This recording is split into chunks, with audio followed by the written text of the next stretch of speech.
దాని ఫలితం ఏంటంటే మనకు ఏదైనా సందర్భంలో షార్టేజ్ ఏర్పడితే ఇండియా మొత్తంలో ఎక్కడ పవర్నా అక్కడి నుంచి కొనుక్కునేటువంటి అవకాశాన్ని కల్పించగలిగినాం. నంబర్ 1.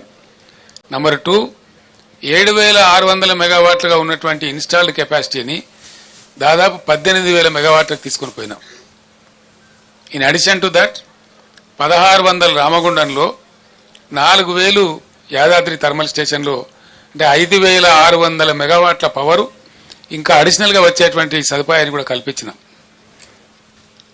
మొన్ననే ఎన్టీపీసీ 1,600 మెగావాట్లు ప్రధానమంత్రి స్వయంగా వచ్చి డెడికేట్ చేసినాడు. నేను వాళ్ళు ఎంబడబడి తరిమి దాన్ని చేయించిన ఆ రోజు 10 సార్లు నేను రామగుండం వెళ్ళి మీకు ఏం కావాలో రాష్ట్ర ప్రభుత్వం నుంచి ఏం సహకారం కావాలని చెప్పి అడిగి పర్సూ చేసి దాన్ని కంప్లీట్ చేయించినాం. అఫ్కోర్స్ మా ప్రభుత్వం పోయిన తర్వాత మొన్న వచ్చింది అది. మన ప్రైమ్ మినిస్టర్ వచ్చి దాన్ని డెడికేట్ చేసినాడు. ఇప్పుడు ఆ సప్లై కూడా యాడ్ అయింది. అంటే మా ప్రభుత్వం ఉన్నప్పటికంటే ఇంకొక 1,600 మెగావాట్లలో 85%.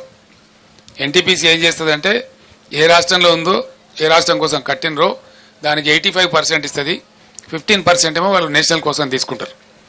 అంటే ఆ ప్రకారంగా అద్భుతమైన కరెంటు ఎంత అవుతుందా? 1,600 85% అంటే ఆ సుమారు 1,500 వస్తుంది.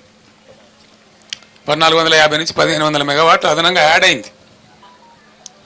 చేస్తే ఈ ప్రభుత్వం పట్టించుకొని చేస్తలేదు. కానీ ఈ పాటికి యాదాద్రిలో కూడా 1-2 యూనిట్లు వచ్చే అవకాశం కూడా ఉండే. అంటే ఇక్కడ 1,500 1,600 వచ్చే అవకాశం ఉండేది మన సొంతం.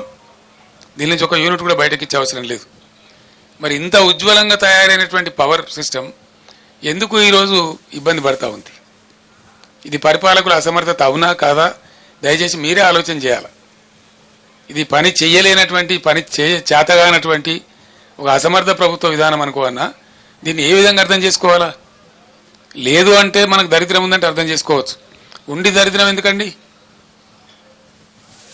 ఏం కారణం చేత?